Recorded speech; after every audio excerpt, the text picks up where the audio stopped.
چونکہ پیارے نبی صلوات اللہ وسلم علیہ آپ اس امت میں نہیں اس پوری انسانیت میں اللہ کو سب سے زیادہ جاننے والے تھے، اللہ کی سب سے زیادہ معرفت آپ کو حاصل تھی، اسی لیے پیارے نبی سب سے زیادہ اللہ سے ڈرنے والے تھے۔ یہی ڈر تھا، یہی خوف تھا جو آپ کو راتوں رات جگائے رکھتا تھا، یہی ڈر تھا کہ آپ اتنی عبادت کرتے تھے کہ آسمان سے بشارت ملنے کے باوجود آپ کے اگلے پچھلے سارے گناہ معاف، لیغفر لک اللہ ما تقدم من ذنبک وما تاخر، لیکن یہی خوف ہے جو آپ کو جگائے رکھتا تھا، اور اتنی عبادت آپ کرتے تھے کہ پاؤں مبارک میں ورم آ جاتا تھا، پاؤں موٹے ہو جایا کرتے تھے، اور آپ صحابہ سے فرماتے تھے واللہ لو تعلمون ما اعلم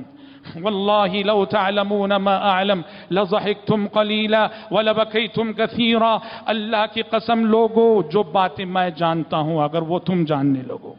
جو باتیں میرے علم میں ہیں اگر وہ باتیں تمہارے علم میں آ جائیں، زندگی میں ہنسنا بھول جاؤ گے، زندگی میں تمہیں کبھی ہنسی نہیں آئے گی، ہمیشہ روتے ہی رہ جاؤ گے، روتے ہی رہ جاؤ گے۔